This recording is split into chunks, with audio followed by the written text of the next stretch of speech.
Assalamualaikum and good morning I bid to all. How are all of you today? Stay home, stay safe? I hope so. Here we are in the 9th Online Fully Residential Schools International Symposium, Physics 2021, hosted by Sekolah Seri Puteri Putrajaya SSP with the theme COVID-19 Pandemic, Gains and Losses. Our theme is assigned with subtheme 6, that is, Social Impacts of COVID-19 on a Nation's Well-being. We are from SBP Integrasi Kuantan, and the team members are Miss Aiza, our teacher advisor, myself, Sofia Adlina, along with my friends, Fatin Hanisa, Muhammad Bayhaki, and Arif Shahid. Okay, let me jump straight on our topic today. I will start by defining these few words. Firstly, social. Based on the Cambridge Dictionary, social are activities in which you meet and spend time with other people, developing bonds and relationships. Impact. It is a marked effect or influence that can either be good or bad. In this case, it's the effect of staying home. Next, nation. Nation is a community of people formed based on a common language, history, ethnicity, culture, and territory.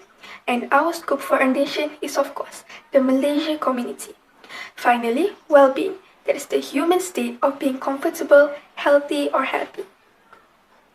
These words, social, impact, nation, and well-being combined, is what we're going to talk about, the effects on Malaysians' relationships health in this COVID-19 pandemic. Our research main objective is to see whether the standard operating procedures, SOPs, set by Malaysia government to stay home have improved or destroyed bonds in Malaysians' relationships.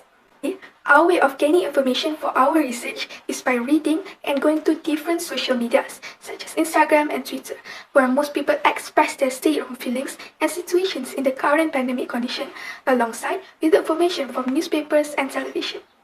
We also did a brief survey where we distributed Google Form questionnaire on staying home to curb the pandemic. This is our questionnaire, where we ask people of all age range about their personal experience during their stay-home condition. We came up with 12 questions that focuses on one's relationships with other people, their feelings and well-being by simply answering yes, maybe or no. What is the social impacts of COVID-19 to Malaysians' emotions and relationships? Beneficial or detrimental? For that, I pass to my team member Bayhaki to continue. Over to you, Bayhaki. Thank you, Sofia. Before we decide whether COVID-19 gives social benefits or drawbacks to the Malaysians' well-being, let me go through with all of you what the Malaysian government ultimate response towards COVID-19, that is stay home. It started in early 2020 and the government announced the First Movement Control Order (MCO) on 18 March 2020, a date that makes a country history, I'm sure. The rules and standard operating procedures (SOPs), especially for Malaysia to stay home, make Malaysia nearly winning in COVID-19 once. But sadly, we haven't fully win as the number of the Malaysia positive COVID-19 patients start to increase rapidly, or I might say aggressively, and to date it is nearly 2 years we are captivated by COVID-19. Other than MCO, Malaysia government also introduced EMCO, Enhanced Movement Control Order, and CMCO, Conditional Movement Control Order, in these past 2 years to curb COVID-19, where Malaysians still need to stay home. What are the rules and standard operating procedures (SOPs) set by Malaysia government during this MCO, EMCO, and CMCO? A lot has been ruled out that affect human bonding and relationship, and what is sure is the main rule is Malaysians have to stay home since 18 March 2020. Stay home means 1. Limited staff in an office, and for some industries have to close the premise, so work from home WFH for parents, so no socializing with colleagues. 2. Schools closed, so online classes for students, so students could not socialize with friends. 3. Close all eateries, so no dine-in, so no socializing with family and friends. 4. Maximum 2 persons in a car, so no children or senior citizens are allowed to be out, so no socializing with family. 5. Outdoor activities are not allowed to be done in public places, so no socializing with friends and neighbors.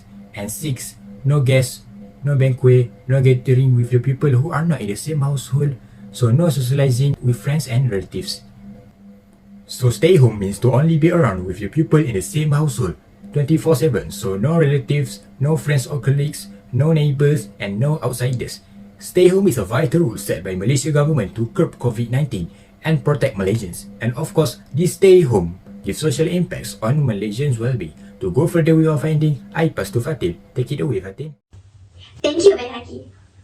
Everyone, COVID-19 is real. COVID-19 kills. The Malaysian government is trying to protect us, the nation, from becoming its victim by enforcing the stay-at-home order. It is not an easy task, and it is harder for Malaysians to hold on to it for nearly 2 years now. What are the social impacts on Malaysians' well-being? Are they good or bad? Let's be positive and see the social benefits gained by Malaysians when they have to stay home. So here are a few good social impacts of stay home on Malaysians' well-being from our survey and observations. We found out that 57% of the respondents agreed they have a better relationship with their family members when the stay-at-home order is carried out. Only 8% disagreed, and the balance were unsure. Those who agreed they have better family relationships because they see more of each other. As before the pandemic, some parents go out to work early in the morning and get home late at night. They see less of each other, as some parents even go to work on weekends. But now, stay home makes parents work from home. They see each other 24/7 at home and are also spending more time doing family activities together. Spending time as a family doing such activities not only tightens family bonding, but also builds one happiness, not loneliness. Even the extended families being frequently contacted through messages and video calls, they became more concerned with each other's health and condition, and this sparks more love in their far but near relationship thanks to technology. Another positive feedback is more than half, that is 52% of the respondents, answered by staying home, they learned new skills. They pick up new skills such as cooking and baking, as they are not allowed to go out. The home-cooked meals are better, cleaner, and healthier. Some learn to do gardening and are happy with the crops they produce. Craftsmanship is learned when they need to repair or restore things at home, because neither the electrician nor the plumber could be called over to help them. This resulted to 40% of the respondents answered they are healthier staying at home, while 32% were unsure and only 28% were not. The percentage of respondents feeling healthier is higher than those who feel unhealthy because they get to eat healthy food and sleep more compared to before the pandemic. Not realizing, our relationship with our neighbors also improved due to the stay-at-home order. This is proven when respondents gave slightly equal response to who they relied on during this pandemic. 28% answered neighbors, 35% answered friends, and 37% answered relatives. And this is because it is easier asking for help from neighbors who live closer to us, as compared to friends and relatives who live far away. Well, all things have its good and bad. I've shared our findings on the good social impacts of this pandemic on our well-being. Now let us hear the findings on social losses from Adit. Pasti you, Adit. Thank you, Fatin. Yes, I'm going to share with you the findings on the bad effects Malaysians face to stay home during this COVID-19 pandemic. Majority, that is 60% of the respondents, say they miss their family members and relatives who are living far from them. It has been nearly 2 years they couldn't do any visit, banquet, or gathering. In fact, festive seasons were not being celebrated with loved ones. This might bring loss to a relationship, as the family relationship can go apart after some time, especially for family with family members working in different states. They are not allowed to return to their respective family houses because of the cross-state restriction. It builds tense, as feeling being isolated can easily be developed when being away from loved ones. 72% respondents answered they missed their friends during this pandemic, and only 5% did not miss their friends, and 23% was unsure. Those who miss friends are respondents below 24 of age, where their social circle is mostly friends. The 5% who did not miss their friends are from the age group of 31 and above, those who have own family and are content with it.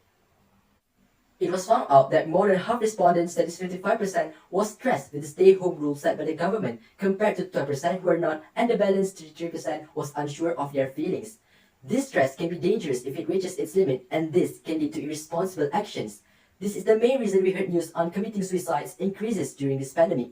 Our country sees rise in suicides amid this pandemic compared to the time before. Not only stress, stay home also develops anger. Our findings stated that 45% respondents were angry being locked up at home 24/7, while 80% was not, and the balance 37% was unsure. Too much hours seeing same faces with repetitive activities might not be good. It can be meaningless and become exhausting moment that leads to bad temper. Children who share a household with parental figures facing dire socio-economic stress might put the children at an increased risk of physical, sexual, and emotional abuse. We also found out the feelings of staying home. 38% of respondents answered they were happy to stay at home. 26% answered they were sad, and 26% was unsure. Even though the highest percentage was happy, when we further the questions, the respondents who answered unsure were giving negative feelings. So we conclude that majority was unhappy to stay home during these past 2 years. Will it dishearten and demoralize us if this pandemic continues? These are the bad effects of staying home to Malaysia's well-being during the COVID-19 pandemic. How long can we hold on to this situation? Will it bring the best of us, or the worst. To wrap up, our research outcomes and findings on social impacts of COVID-19 on a nation's well-being is uncertain. There are some gains and some losses faced by Malaysians in their relationships in this nearly 2-year pandemic. The whole nation is trying hard to follow all the new rules and praying even harder so that we can win in fighting against COVID-19 soon. As we all know, it is us who will face the impacts, and it is also us who resulted the impact. Therefore, let's be wise and practice standard operating procedures and stay home to break COVID-19 chain. Let us break it, don't let it break us. We will surely win, inshallah. That's all from us, the CVS from SBP Integrasi Kuantan INTEK. Thank you very much.